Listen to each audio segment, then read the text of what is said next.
পুজো অনুদান কেন্দ্রের রাজ্যের 35টি পুজো কমিটিকে অনুদান কেন্দ্রের এই বিষয়ে আরো বিস্তারিত জানাবে ভেঙ্কটেশ্বর লাইরি রয়েছে আমার সঙ্গে। ভেঙ্কটেশ্বর, দেখো তুমি, রাজ্য সরকারের পক্ষ থেকে পুজো কমিটিগুলোকে যে আর্থিকভাবে সাহায্য করা হয়, এবার কিন্তু সেই পথেই হাঁটলো কেন্দ্রীয় সরকার। কেন্দ্রীয় সরকারের সংস্কৃতি দপ্তরের পক্ষ থেকে রাজ্যের 35টি পুজো কমিটিকে আর্থিক অনুদান দেওয়া হলো এবং যার মধ্যে 10টি পুজো কমিটিকে 1 লক্ষ টাকা করে এবং 25টি পুজো কমিটিকে 50,000 টাকা করে আর্থিক অনুদান দেওয়া হলো।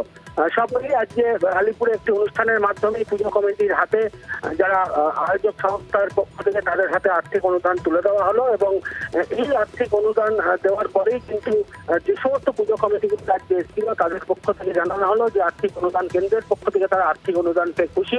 যদিও তুমি জানো যে রাজ্যের পক্ষ থেকে, সরকারের পক্ষ থেকে পুজো কমিটিগুলোকে যে সাহায্য করা হয়ে থাকে, পুজোয় সাহায্য করা হয়ে থাকে, সেই জায়গায় দাঁড়িয়ে রাজ্য বিজেপি নেতৃত্ব তারা কিন্তু বারবারই সরব হয়েছে। এবার কিন্তু দেখা যাচ্ছে যে একেবারে কেন্দ্রীয় সংস্কৃতি মন্ত্রক এবং বিজেপি প্রভাবিত একটি সাংস্কৃতিক সংগঠন, তাদের যৌথভাবেই কিন্তু পুজো কমিটিগুলোর হাতে আর্থিক অনুদান তুলে দেওয়া হলো। সব মিলিয়ে 35টি পুজো কমিটিকে, যাদের মধ্যে 10টি পুজো কমিটিকে তোমাকে আগেই বললাম 1 লক্ষ টাকা করে আর্থিক অনুদান এবং 25টি পুজো কমিটিকে 50,000 টাকা করে আর্থিক অনুদান আজকে অনুষ্ঠানের মাধ্যমে তুলে দেওয়া হলো।